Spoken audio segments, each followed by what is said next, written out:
How's it going, everyone? Joey here, and I'm joined by Daan because Daan got to play Mega Man Battle Network Legacy Collection. So, just right off the bat, Daan, what is this collection? Like, tell me as someone who's just a complete baby when it comes to Mega Man.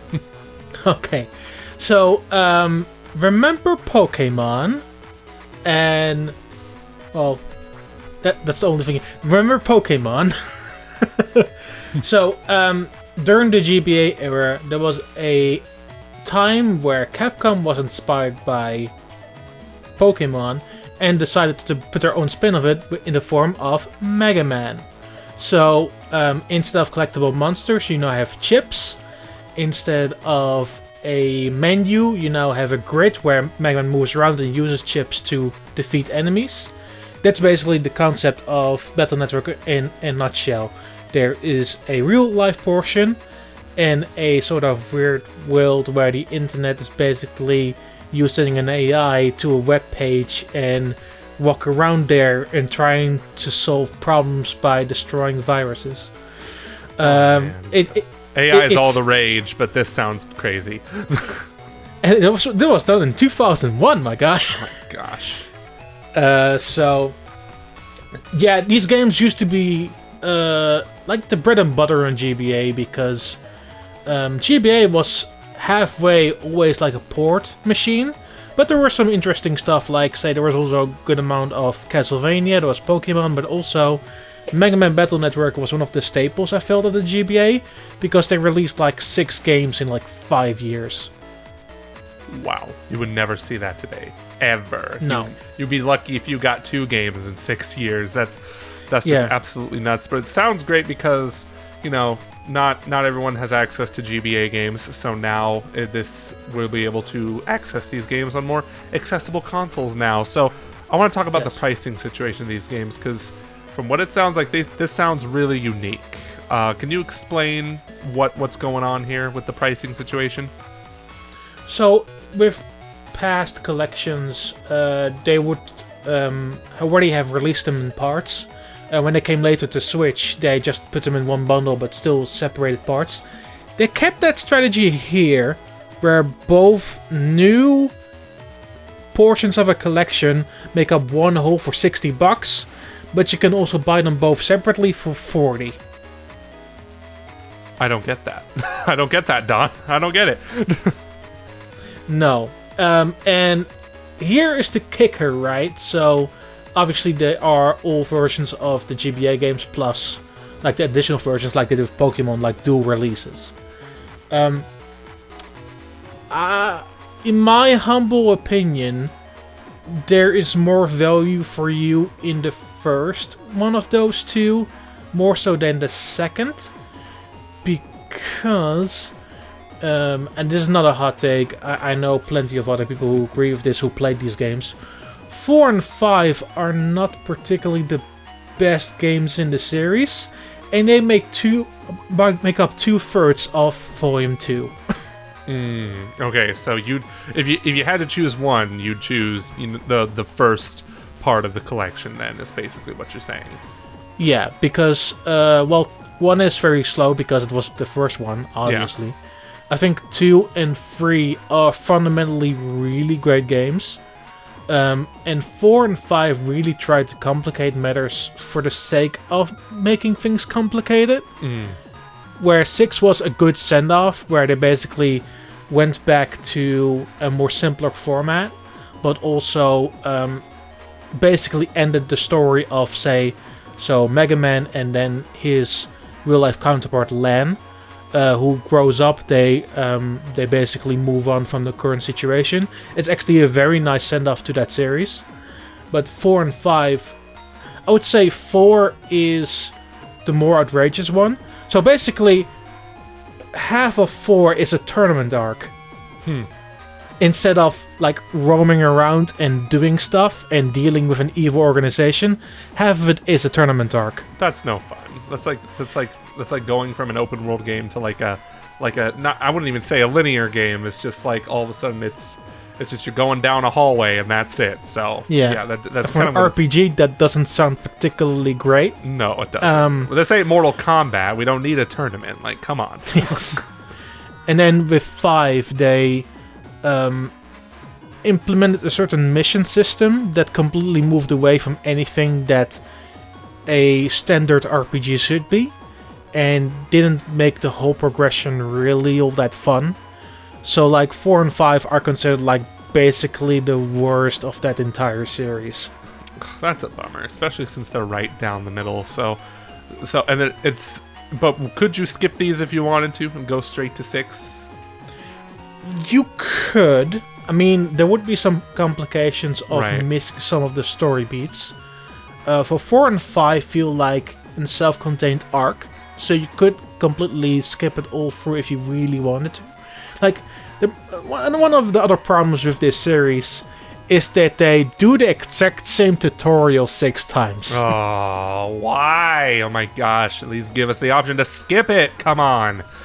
And it's the exact same enemies, the exact same battle chips that you insert for those battle sequences.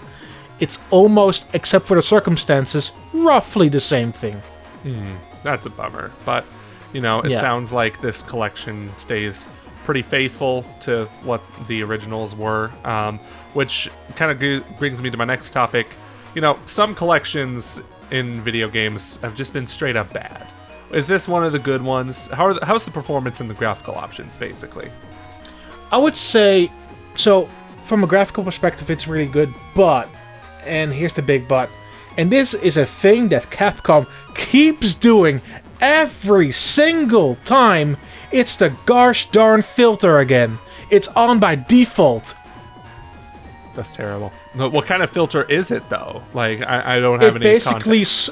It basically smooths out all the pixelation that made the GBA game so interesting to look at.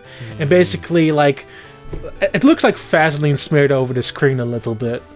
But you can turn it off, right? Thankfully, hopefully. Yeah, but Good. It's on by default. That's so dumb. That's like when Mario Kart 8 turns on the handicap controls by default. Oh yeah, it's exactly like that. Yeah. That's ridiculous, but at least. But this is basically Capcom's thing of like, hey, we want you to look at the game not as it's originally intended, but in a slightly different, confusing way. I'm like, I don't want that necessarily. Outside of that, they did do some other interesting things, like there are borders for the sites, but basically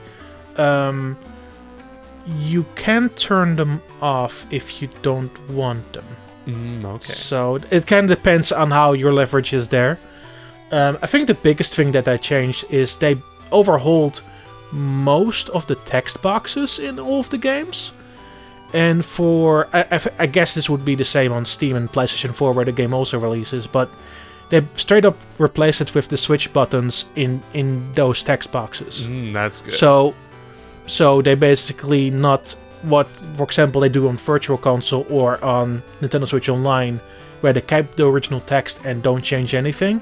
They basically overhaul the text to ensure that those correct buttons that are currently on your controller are there in the game. Got it. Yeah, it'd be weird playing this on PlayStation, then you see A and B and like all those Game Boy Advance buttons. Yeah, that'd be bizarre, but you know, the extra effort is always appreciated there. But is there anything new about this collection? Are there any new functions we should know about? Yeah, so there are basically 3 things that are new in this game. I think straight up the most useless thing is that they added a mode called, I think, Max Buster, where basically, so once again, to explain the battle system, so you have the chips that you use, but between rounds, or if you choose to skip over it for now, Mega Man has a standard buster attack, like a bigger pellet shooter, where I can shoot up with enemies with. By enabling this mode, you can basically one-shot all basic enemies that you get through random encounters. I guess that's kind of a way. I know, like, there's been games like Final Fantasy VII, which have been ported numerous times. They give you the option to turn off random encounters, but, like, it sounds like this is kind of it doesn't seem as streamlined of a way to get rid of those random encounters. But I mean, I get why they're doing it, because one of the ways that you get battle chips to use for your loadout is by defeating enemies. But there's only so far that you can get the same chip 10 times by defeating the same enemies over and over. So why would you just skip the entirety of that session altogether? But I digress. Then I think the second big thing is that they added online for battling and chip trading. This used to be done through the link cable, obviously. The good old days. But now, if you go into a game by pressing plus, go to the start button and choose network, it now loads in a completely different menu, where it's meant for you to either collect locally through 2 switches or through online. And you basically make a lobby and invite another person to come join you, and you either battle with the current rule set of the game that you currently are in. So you have to go to the game first, then go to start, then go to network, and then select the option that you want to do. Sounds kind of cumbersome. Is that the case? It is a bit cumbersome. I also get why they did it, because how would you separate all of that? But I mean, I get it. But it feels like the menus are not like basically in sync with one another. It just feels a little bit weird in that sense. It could have been more streamlined, basically. It could have been, yeah. Yeah, but it's cool that it's there though. Like it's very cool that you can just battle with a friend. That sounds about right. Yeah. Did you get to do that at all, or? I got to try it once. Okay, I know it's Grand tough. total I know it's tough. One time. Yeah, I know it's tough with the review period. Not everyone has this game yet. But is there a gallery in this collection too? Because you got to have a gallery. Of course there is. Game Yes, collection. of course there is. There's a lot of stuff in this gallery, so they have a lot of artwork of obviously the 6 GBA games, but also from like other side games in this series, because there were a few spin-off games on DS and even WonderSwan and even one on GameCube. So they have a lot of the artwork of those, but obviously those games are not present in any other way, shape, or form. But yeah, there's music. There's some new remixes like Capcom always does for these collections. They're free each per volume, so not many remixes, but they are there. One thing that they added in Volume 2, and I think it's one of the major reasons why you would get to at this point beyond 6, is that, so in Japan, 4 to 6 used the e-reader, which meant that if you had a random card, you could like get a boost for Mega Man. Basically, they implemented all of the patch cards, that's what they're called, in Volume 2. Nice. And if you're in the game, you can just select one and instantly have access to it. Got it. All right, the e-reader, man. That takes me back. Like, I never had a Game Boy Advance growing up, but I remember seeing commercials for that thing, and I'm just like, I want to get that. But yeah, is there? I'm looking at my notes right now, Don. I need to know what this means. Main menu Mega Man talks to you. What's going on there?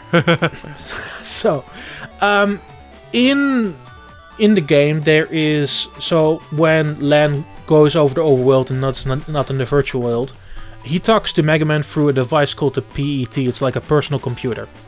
The main menus in both of those games are basically imitating Mega Man being in the PET, and then Mega Man just talks to you at random intervals, or you press the L button and he just shoots a one-liner at you.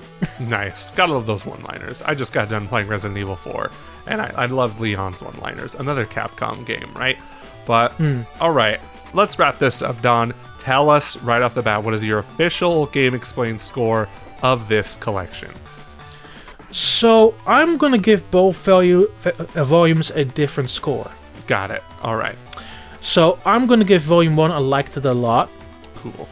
I'm gonna give Volume 2 a mixed. From everything you told me, that makes sense. From everything you told me about 4 and 5, I'm just like, yeah, I guess this collection lives and dies based on its content.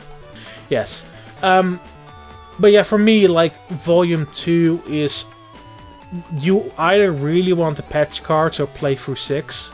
And those two are the main reasons for you to get Volume 2. Or you must really love Battle Network and want to see everything again. And I implore you to, like, generally sit through 4. Because it's kind of boring. But that's totally up to you. You can do that if you want to. Like, the world is your oyster. But if you want, like, a solid introduction to what Battle Network is like the grid battle system, the overworld, the characters, which I think is a huge part of those games, then I think you're better served with the first volume. Very cool, very cool. Yeah, I didn't expect that kind of score because I was unaware of just how 4 and 5 are. So yeah, you heard it here first, everyone. Mega Man Legacy, Battle Network Legacy Collection. I always fumble that name. You got it. If you're really new to this series, it sounds like you should at least start with part 1 of the collection, and maybe if you really liked it, then you can jump into part 2. Just prepare for mediocrity with 4 and 5. Any final thoughts, Daan, before we close out this review discussion?